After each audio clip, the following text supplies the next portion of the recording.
ស្រែកតឹងខ្លាំងណាស់អ្នកម្ដាយកូនអើយស្លាប់អីលើហើយអោលោកមានខ្ញុំខុសអីបានជាធ្វើអោអ្នកម្ដាយមានគុណសូមជួយខ្ញុំ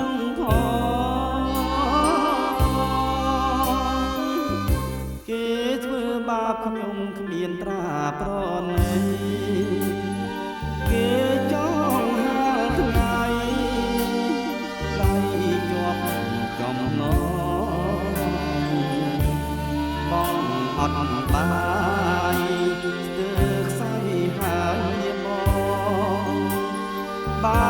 មានខំឆ្លងក៏អងចិត្ត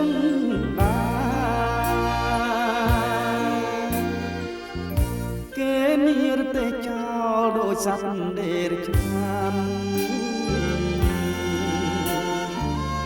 ទឹកណែជួប្រាណខានបានយល់ស្នេហ៍កំណាត់ក៏ខានឃើញដែរពេលវិញយល់តារៀនខ្លោចសា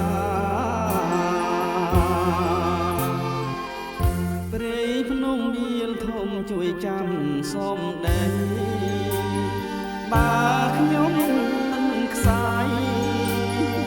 ចាក់ចោលលោកាគុំបានត្រឡប់មកជួបភក្រា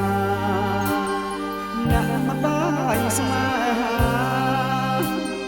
នឹងបប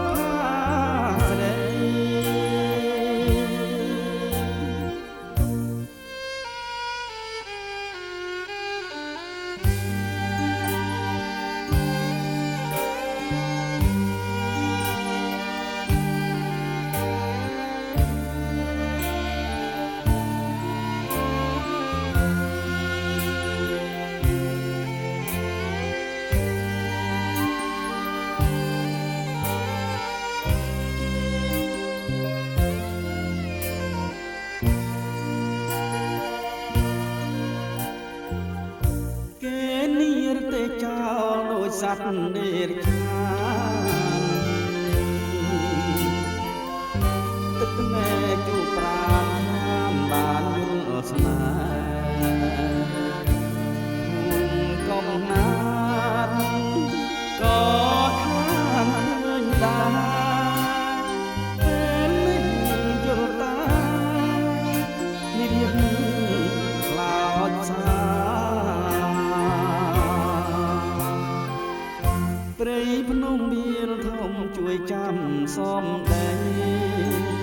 បើខ្ញុំមិនខ្សាយចាក់ចោលលោកាគង់បានត្រឡប់មកជួបភក្រា